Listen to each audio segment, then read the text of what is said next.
You're banned from the family beach house forever. My stepmother's voice crackled through the phone, dripping with satisfaction. I've changed all the locks, and don't even think about trying to get in. This is what you deserve for ruining Lily's graduation party.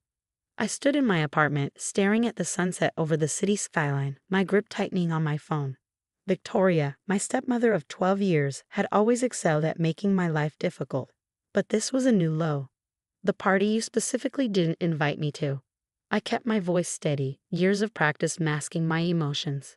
The one where you told everyone I was too busy to attend my own stepsister's celebration. Oh, don't play victim, Alexandra. Victoria's laugh was sharp. Everyone knows you're jealous of Lily's success.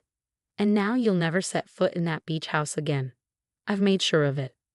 I closed my eyes, remembering the last time I'd been there with Mom, just weeks before her cancer diagnosis. We'd sat on the wraparound porch, watching the waves crash against the shore, while she told me stories about how my grandparents had built the house from scratch in the 1960s. The house isn't yours to ban me from, Victoria, I said quietly. Your father signed it over to me last month. It's mine now, and I don't want you anywhere near it. You're just like your mother, always thinking you're entitled to everything. A small smile played at my lips. Thanks for letting me know about the locks, I said, then hung up before she could respond. Walking to my home office, I opened the bottom drawer of my filing cabinet and pulled out a thick manila envelope. Inside was the trust document Mom had created 3 months before she passed away, along with the deed to the beach house. She'd known Victoria too well, had seen how she manipulated my father and slowly pushed me out of my own family. Alexandra, Mom had said, her voice weak but her eyes sharp as ever, the beach house is our legacy. Victoria's been trying to get her hands on it since the day she married your father. I won't let that happen. I'd been 20 when Mom died, and Victoria had wasted no time consolidating her power over my father and our family home. But the beach house? That had been placed in an ironclad trust with me as the sole beneficiary, managed by Mom's longtime friend and lawyer, Margaret Sullivan. My phone buzzed with a text from Victoria. I've already told the local police you're not welcome here. Don't embarrass yourself by trying to break in. I forwarded the message to Margaret, along with a brief explanation of the situation. Her response came within minutes. Time to show our cards. I've got all the paperwork ready. Before I could reply, another text came through, this time from my stepsister Lily. Mom told me what she did. You deserve it, you know. You've never been part of this family anyway. Lily, 3 years younger than me, had been Victoria's perfect weapon since the beginning. Every achievement of mine was overshadowed by Lily's needs, every family event arranged around her schedule. The graduation party I'd supposedly ruined? I hadn't even known about it until I saw the photos on social media. My father called next, his voice tired and distant. Alexandra, please don't make this difficult. Victoria's just trying to protect our family's harmony. By banning me from my own family's beach house, I asked, the house Mom's parents built? Victoria says you've been causing problems. Maybe it's better if you just give everyone some space. I thought about the trust documents in my drawer, about Mom's foresight in protecting our family's legacy. Don't worry, Dad. I won't cause any problems. I'll handle this my way. After hanging up, I booked a flight to coastal Massachusetts for the next morning. It was time to pay the beach house a visit, but first, I had some calls to make. An hour later, I sat at my kitchen table with a cup of tea, making notes as I spoke with Margaret. We outlined every detail, every legal document, every step needed to reclaim what was rightfully mine. Victoria had no idea what was coming. The local police have been notified, Margaret assured me. I've sent them copies of the trust documents and deed. They understand you're the legal owner and will assist if needed. I thought about Victoria's smug voice, her certainty that she finally won. She'd spent years trying to erase Mom's memory from our lives, replacing family photos, redecorating rooms, even trying to convince my father to sell Mom's beloved garden nursery. But the beach house? That was different. That was sacred ground. One more thing, Margaret added. I've documented all of Victoria's attempts to access the trust over the years. The judge will be very interested in seeing those records. I ended the call and walked to my window, watching the city lights flicker to life as darkness fell. Tomorrow, I would stand on that wraparound porch again, breathe in the salt air, and reclaim the piece of Mom that Victoria thought she could steal. My phone buzzed one final time. Another text from Victoria. I'm having your mother's roses removed from the garden tomorrow. Time to let go of the past. I didn't respond. Instead, I packed my bag, carefully placing Mom's trust documents inside along with the old photos of us at the beach house. Victoria thought she was erasing history, but she was about to learn that some legacies can't be stolen. As I set my alarm for the early morning flight, I smiled, remembering Mom's words from that last summer. Sometimes, sweetheart, the best revenge is simply standing your ground and letting others realize how badly they've underestimated you. Tomorrow, Victoria would learn exactly what that meant. The early morning fog rolled in from the ocean as my Uber pulled up to the beach house. Through the mist, I could see Victoria's red Mercedes parked in the driveway, right where Mom's garden shed used to be. New security cameras blinked from the corners of the house, and a large "No Teorias Pasag" sign had been posted at the entrance. Perfect timing. Before I could even step out of the car, Victoria burst through the front door, her designer workout gear a stark contrast to the weathered charm of the old house. Behind her, Lily filmed everything on her phone, probably ready to twist the narrative on social media. I told you you're not welcome here, Victoria shrieked, marching down the shell-lined path. I'm calling the police right now. Please do, I replied calmly, pulling my suitcase from the trunk. In fact, I already called them myself. They should be here any minute. Victoria's face reddened. You entitled little. The sound of police sirens cut her off. 2 patrol cars pulled up, and Officer Sarah Martinez, whom I'd spoken with last night, stepped out. Mrs. Harrison, Officer Martinez addressed Victoria. We received your complaint about trespassing, but there seems to be a misunderstanding. Ms. Alexandra Parker is the legal owner of this property. That's impossible, Victoria sputtered. My husband signed the deed over to me last month. I pulled out the trust documents. Dad couldn't sign over what wasn't his to give. Mom put this house in a trust before she died. I'm the sole beneficiary. Lily lowered her phone, her smug expression faltering. Mom, what is she talking about? Officer Martinez reviewed the papers. These documents are clear, Mrs. Harrison. Miss Parker owns this property. Any attempts to bar her from entering could result in criminal charges. Victoria's perfectly maintained facade cracked. This is ridiculous. James, she screamed toward the house. James, get out here now.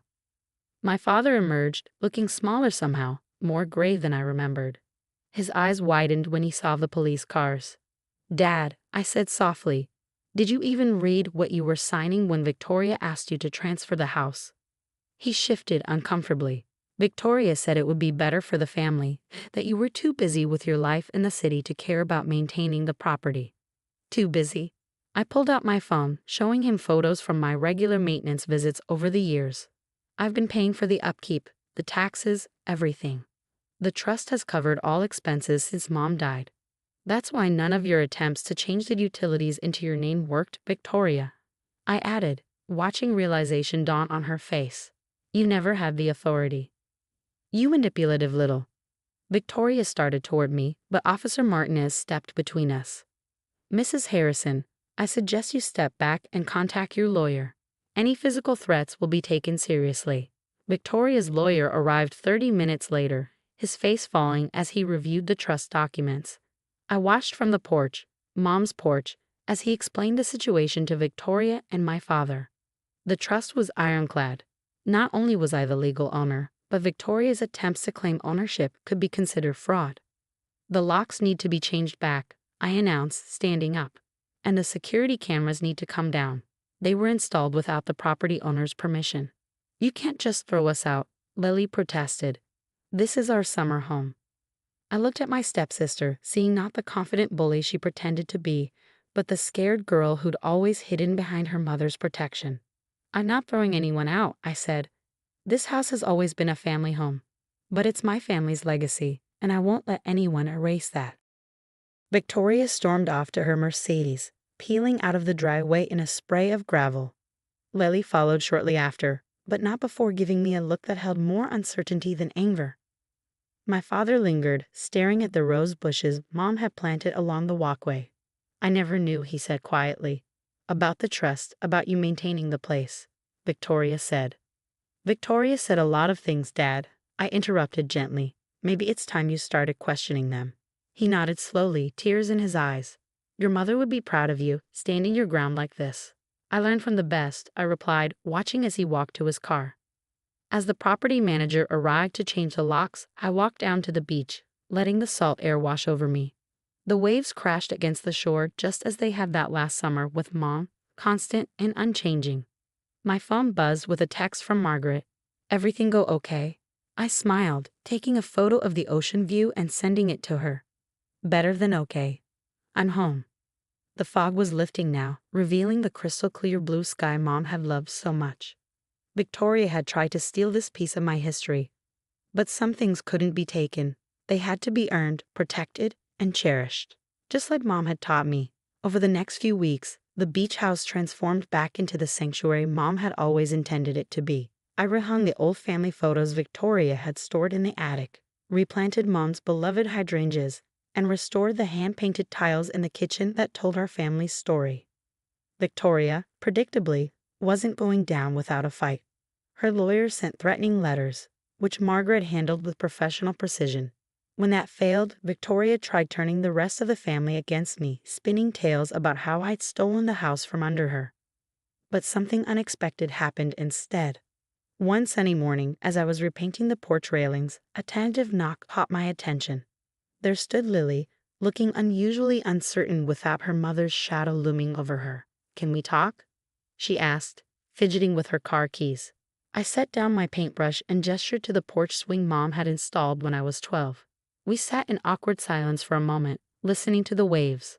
"I found these in Victoria's desk," Lily finally said, pulling out a stack of papers. "They're letters your mom wrote to you before she died. Victoria never gave them to you."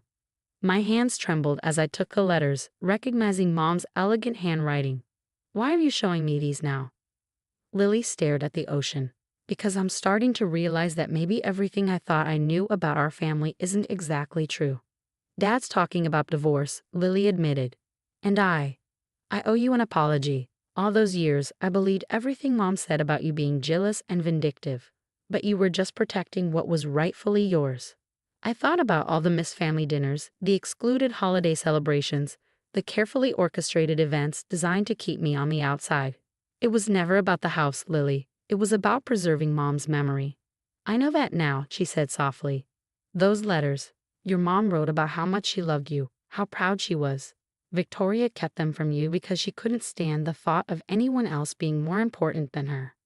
That evening after Lily left, I sat on the porch reading Mom's letters by sunset. Each page was filled with love, wisdom, and the kind of guidance I desperately missed these past 12 years.